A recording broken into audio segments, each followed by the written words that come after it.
जो syllabus actual में हमें उसी सीक्वेंस के साथ जाना है। पॉसिबिलिटी ये भी है कि कुछ चीज़ें हमने जनरली डिस्कस की हैं, क्योंकि हम साथ में आपको मालूम है कि हम प्रैक्टिकल भी इसका कर रहे हैं ना, कि हम इंट्रोडक्शन भी लिख रहे हैं, हम लिटरेचर भी लिख रहे हैं, तो हम जनरली चीज़ें बहुत सारी डिस्कस कर रहे होते हैं। लेकिन यहाँ पर हमें थ्योरेटिकली जो हमारा सिलेबस है उसके साथ भी इसको लेके चलना है। सो लिटरेचर रिव्यू क्या है? The selection of available documents which contain information, ideas, data, and evidence on the nature of research topic and the effective position of these documents in relation to the research being proposed.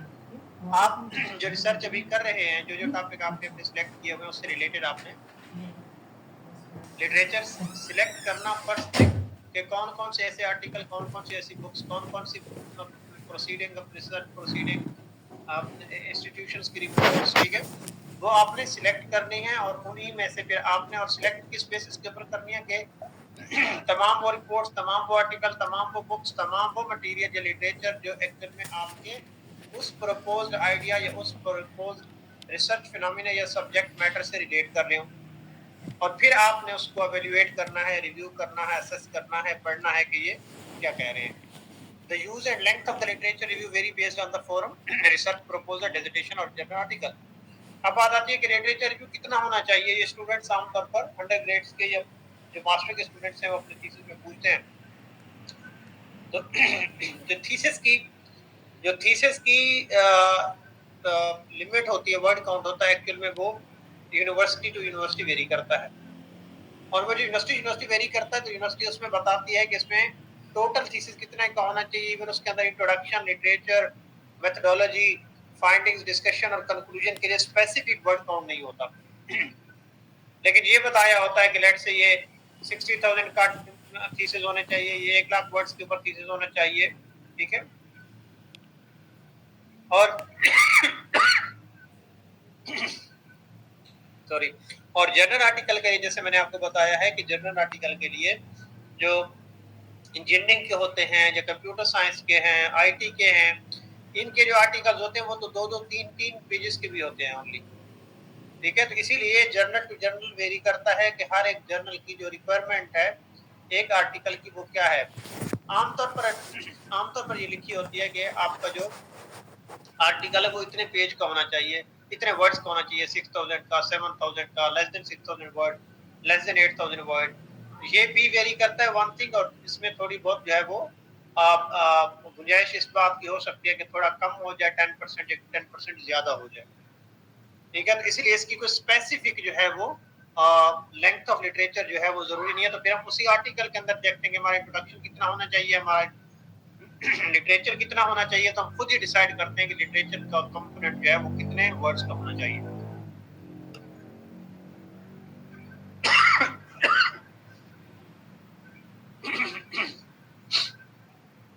In general, literature review ensures that the research effort is positioned relative to existing knowledge and builds on this knowledge. जैसे अभी मैंने आपको कहा कि आप दोनों के जो रिसर्च टॉपिक है, जो सब्जेक्ट मैटर है, जो फिनोमिनास हैं, उनके ऊपर अगर आप देखें तो आप जब लिटरेचर रिव्यू कर रहे हो तो आप देखते हैं कि एक्चुअली मेरे उसी कॉन्सेप्ट के साथ कौन-कौन सी चीजें हैं, जिन लोगों ने रिसर्च किया इसके ऊपर, उनकी फाइंडिंग्स क्या थी, ठीक है। तो उसी नॉलेज की एक्चुअल में आप ज्यादा से ज्यादा डेप्थ को जो है वो एक्सप्लोर करते हैं और राइट करते हैं कि एक्चुअल में जिस चीज को मैं आइडेंटिफाई कर रहा हूँ, स्टडी कर रहा हूँ, इसके ऊपर इतनी रिसर्चेस हो चुकी है, ये ऐसा जो है वो इशू है जिसके ऊपर हर कंट्री के अंदर, हर रीजन के अंदर ये स्टडीज कंडक्ट हो रही है, ठीक है। चाहे वो क्वालिटेटिव बेस हो, क्वांटिटेटिव बेस हो, मिक्स मेथड बेस हो, डिफरेंट ओपिनियंस जो है वो आपके सामने आते हैं, डिफरेंट फाइंडिंग्स आपके सामने आती है, डिफरेंट रिकमेंडेशंस आपके सामने आती है, लेकिन किससे रिलेटेड आती है? उसी सब्जेक्ट मैटर के ऊपर, उस पीस ऑफ नॉलेज के ऊपर जिसको आप स्टडी करना चाह रहे हैं अपने एरिया के अंदर। The key studies in the topic are critically summarized, और फिर हम उनको समराइज करते हैं, जैसे आप लोगों ने अभी लिटरेचर में किया है। कि आपने क्या किया कि आपने क्रिटिकली लिखा, किसी ने कहा कि जो है वो एआई जो है वो अफेक्ट कर रही है फाइनेंस प्रोफेशनल को, किसी ने कहा नहीं कर रही, ठीक है। किसी ने कहा जो है वो स्ट्रांगली अफेक्ट कर रही है, किसी ने इसका जो है वो कोई खास ताल्लुक नहीं है, ये इसका रिलेशनशिप नहीं है। तो हम इसको दोनों एस्पेक्ट लेके चल रहे हैं, यानी दोनों एक्सट्रीम लेके चल रहे होते हैं। So you do not run the risk of reinventing the wheel.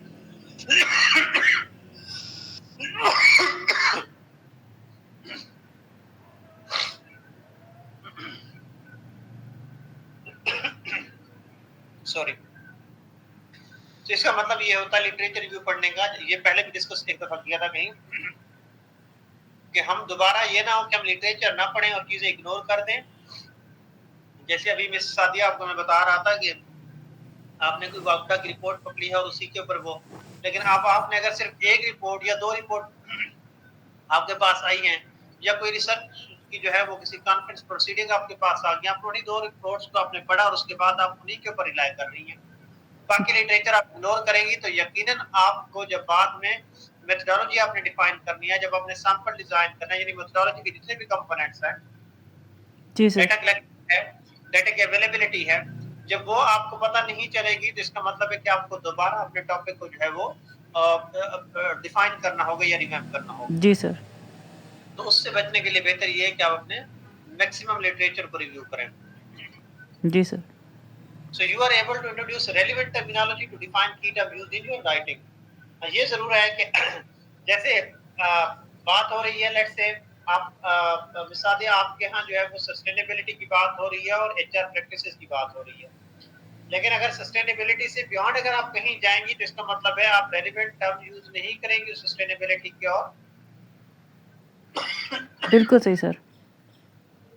तो फिर वो जो रीडर है वो इससे जो है वो अफेक्ट होगा। बल्कि आज मैं आपको अभी भी थोड़ी देर पहले जब आप लोगों के लिए मैं आप लोगों का ये आर्टिकल पढ़ रहा था तो मैंने अपना एक आर्टिकल भेजा हुआ था आपको, मैंने आपको बताया भी था कि 1 साल हो गया था, मैंने 22 मई को सबमिट करवाया था, उसका आज रिव्यू आया मेरे पास वापस, रिवीजन है ये। तो मैं आपको दिखाऊंगा कि एक्चुअल में जो रिव्यूअर है वो क्या क्या चीजें ठीक करने के लिए कहता कि आपने जो आर्टिकल लिखा है उसके अंदर क्या क्या चेंजेस जो है वो आपको जी sir. Sir sir if you are not feeling well तो सर आप कल क्लास ले लें सर, सैटरडे को सर। नहीं आई एम वेल सडनली पता नहीं क्यों शुरू हो गई खांसी। सर कोई मसला नहीं है सर, कल भी छुट्टी है सर, परसों भी छुट्टी है सर, आप मॉर्निंग में ले सकते हैं सर, कभी भी। नहीं आई एम टोटली फाइन, बस सडनली पता नहीं ऐसे क्या हुआ है कुछ समझ नहीं है ऐसे ड्राई सब जो है वो जी सर। तो इसके अंदर फिर हम क्या करते हैं कि रेलेवेंट टर्मिनोलॉजी यूज करते हैं ताकि पढ़ने वाले को ये पता चले कि एक्चुअल में जिस कॉन्टेक्स्ट के जिस सब्जेक्ट मैटर की बात हो रही है उसी के कहीं अराउंड जो है वो आप रन कर रहे हैं। So you obtain useful insight of the research method others have used to provide an answer to similar research question। और फिर यकीनन जब आप अपनी राइटिंग टर्मिनोलॉजीज को भी रेलेवेंट करते हैं और फिर आपको अपने उसी सेम रिसर्च के क्वेश्चन जब आपने फॉर्मुलेट करने हैं या आपने रिसर्च ऑब्जेक्टिव बनाने हैं तो आपके लिए एक इनसाइट पहले से मौजूद होती है एग्जिस्टिंग लिटरेचर के अंदर। The research effort can be contextualized in a wider academic debate.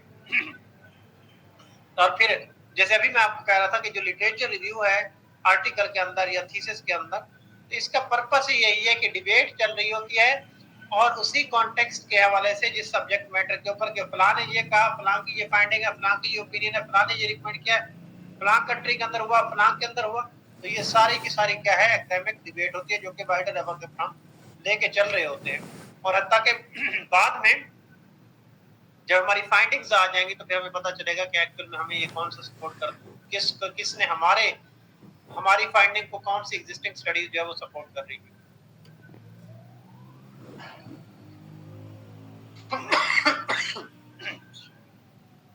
So using literature in a qualitative study में अगर आप देखें,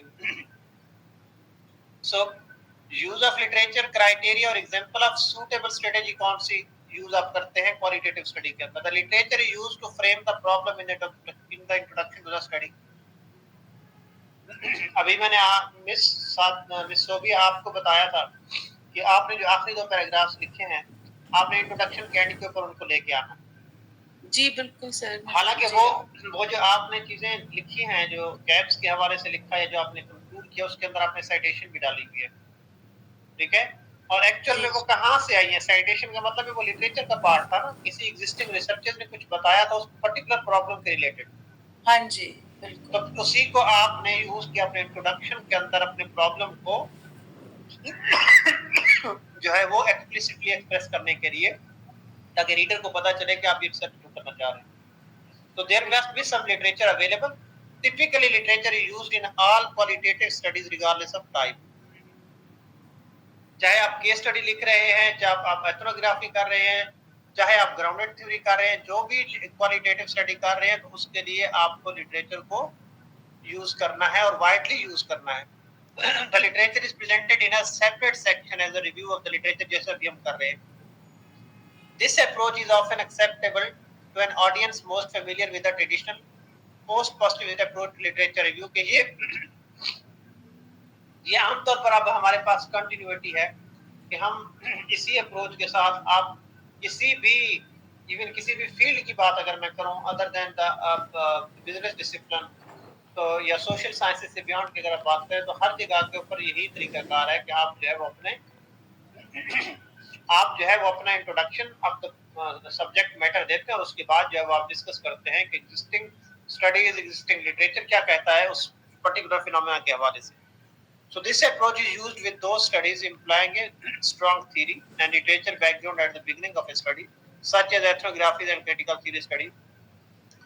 और हम जो हमारी स्टडीज हैं जो क्रिटिकल थीरीज के अंदर हैं या एथनोग्राफी के अंदर जो क्वालिटेटिव स्टडीज के अंदर है तो वहां पर हम इस अप्रोच को आमतौर के ऊपर यूज करते हैं कि हम लिटरेचर को सेपरेटली जो है एक चैप्टर का नाम देते हैं. The literature is presented in the study at the end. It becomes a basis for comparing and contrasting findings of the qualitative study. जो चौथा चैप्टर हम लिखते हैं फाइंडिंग्स वाला और उसके एंड पे हम डिस्कशन लिखते हैं तो डिस्कशन के अंदर भी हम एक्चुअल में उसी लिटरेचर को प्रेजेंट कर रहे होते हैं. इसके भी ऊपर भी एग्जांपल मैंने आपको दी कि आपने पहले डिस्कस किया कि Nawaz 2025 concluded that AI and automation has reduced the number of jobs of finance professionals. अब अगर आपने स्टडी कंडक्ट की और अगर आपने एक्सप्लोरेटरी स्टडी किया और आपको किसी इंटरव्यूई ने ये बताया कि यस AI की वजह से जो फाइनेंस प्रोफेशनल की जॉब जो है वो कम हो रही है, जिसका मतलब है कि अब आपके पास उसी लिटरेचर को आपने यूटिलाइज करना है अपने डिस्कशन के अंदर और बताना है कि चूंकि जो मेरी फाइंडिंग है इसको नवाज की फाइंडिंग भी सपोर्ट कर रही है. पहले भी स्टडीज ये कह चुकी है जो अब हमारे ये एक्सप्लोरेटरी स्टडी के अंदर बताया जा रहा है. This approach is most suitable for the inductive process of qualitative research. The literature does not guide and direct the study but becomes an aid once pattern or categories have been identified. जैसे हमने अपना interview conduct करके हमने themes या patterns निकाल लिए उसमें से कि फलां इंटरव्यू ने क्या कहा, तो अब ये लिटरेचर मुझे सपोर्ट करेगा, मुझे एड करेगा कि एक्चुअल में जो मेरा इंटरव्यू कह रहा है इस स्टडी को कोई और सपोर्ट कर रहा है. This approach is used in all types of qualitative design but it is most popular with grounded theory. और अच्छा आपको ये भी बताऊं कि ये सिर्फ क्वालिटेटिव के अंदर नहीं है बल्कि क्वालिटेटिव के अंदर नहीं बल्कि क्वांटिटेटिव के अंदर भी बहुत जगहों पे यही तरीकाकार हम यूज करते हैं कि हम जब डिस्कशन करते हैं तो हम ये बताते हैं कि हमारी फाइंडिंग वो इसलिए हम करते हैं ताकि रिसर्च की जो ऑथेंटिसिटी है उसे और जो है वो किया जाए, उसको प्रूव किया जाए कि एक्चुअल में जो हमारी फाइंडिंग्स हैं वो ऐसे ही जो मामूली नहीं है बल्कि गैर मामूली है, क्योंकि इसको प्रीवियस स्टडीज भी जो कंडक्ट किए उन्होंने भी इसी डायरेक्शंस का, इन्हीं डायमेंशंस का, इन्हीं कॉन्टेक्स्ट का जिक्र किया है.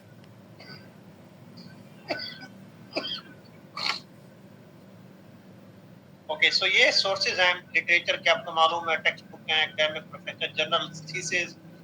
अच्छा आपको ये बात भी बताऊं कि आप एग्जिस्टिंग थीसिस को भी अपने लिटरेचर के तौर पर यूज कर सकते हैं, उसे भी साइट आप कर सकते हैं, उसका रेफरेंस भी दे सकते हैं, इसमें कोई ऐसी बात नहीं. अगर आपका कोई एक वेरिएबल दो वेरिएबल की थीसिस के अंदर मेंशन है तो आप वहां से भी उसको लेके एक्सट्रैक्ट करके तो आप जो है वो उसका हवाला दे सकते हैं. Conference proceeding, unpublished manuscripts, reports of government departments, newspapers, internet. तो जो लिटरेचर की मैंने आपको शुरू में डेफिनेशन बताई थी तो वो सारी चीजें आप इनकॉर्पोरेट कर सकते हैं, but they should be justified और वैलिड होनी चाहिए.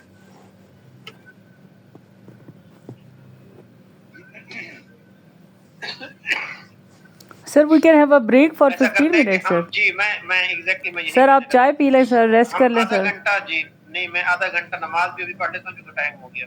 जी सर.